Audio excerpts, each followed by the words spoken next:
අම්බලමේ පිනා. පිනා. මේ අම්බලමේ පිනෙන් අම්බලමක් හම්බුනමුට පිනේ. ඔව්. පිනා මේ අම්බලම තමයි පිනෝ පින හිටිය ආස්වාදේ. වලං කදක්ගෙන අවිද්‍යාව තෘෂ්ණා කියන කද තමයි කරේ තියන් ආවේ. මෙච්චර කාලයක්. සිවුර තිබ්බේ නැහනේ කරේ. අවිද්‍යාව තෘෂ්ණා දෙන්න. ආස්වාදේ කදර පිට. ඒක විනපි ගුණා. අන්න ඒක බින්දා. මොකෙන්ද ගුණා ගෞතම නායකයා. ඔව්. ඒකට මට හිනා. දැන් ඔබ කියනවා හිනා ඔබ ගුණා තමයි. ඒ මොන ගුණාද? ඒ ගෞතම නායක. ගෞතම නායක. ගෞතම කියන්නේ ගෞතම නායකයාගේ කුලේද. දැන් ඒත් මා ගොනේ. ගොනේ. මනසේ දැනගෙන ගොනාසේ ඉන්නවා. ගොනාස අනිත් එක්කනේ මුලමදාක ලස්සනට ගැලපෙනවද මම? දැන් මම කියන්නේ හිටියේ නෑ දැන් ලස්සනට ගැලපිලා දැක්කද? දැන් මේ ඉන්න දේ චේතනාව කොහොමද? මනසේ දැන ගොනාසේ ඉන්නවා. මොන ගුණාද? ගොන්නු දෙන්නෙක් ඉන්නේ. අවිද්‍යාවෙන් ඉන්න ගොනයි බිඳපු ගොනයි. බින්දින ගුණයි. බින්දමින් යන ගුණයි. යන ගොනයි. වලංකද බින්දින ගුණෙක් ඉන්නවා.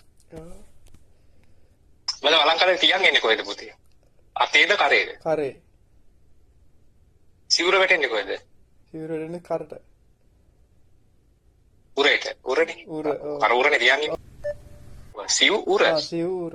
දැන් මෙච්චර කාලයක් අවිද්‍යාව තැන්නද? අවිද්‍යාව තෘෂ්ණා උරේ තියන් හිටියේ. එතකොට චතුරාර්ය සත්‍ය කියන එක දන්නේ නැහැ. දැන් මේක සිව් කියන්නේ චතුරාර්ය සත්‍ය නැමැති දහම උර කියන්නේ. දහම අසල ගැලපෙනවනේ. ඒ මන කියනකොට සතුට තමයි තියෙන්නේ. මන කියන්නේ මොකක්ද? රාගය වනසා ප්‍රීතිය සදන. ශාන්තිය දේ නිබඳා. කෝ සපතාමේ සංසාරේ.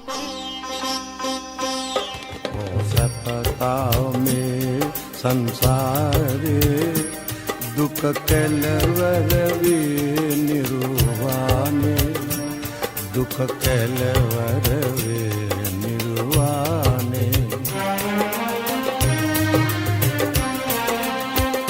ආලනසා සමදා දුක විඳිනා ලෝක සතා සංසාරේ වේදනාව දුක වේදනාව විඳ නැසති මේ පොළොකේ ඒ සාරසපේ නිර්වාණේ හෝ රාගය වනසා ප්‍රීතිය සදනා ශාන්තියේ දේශම කාලේ කෝ සපතා මේ සංසාර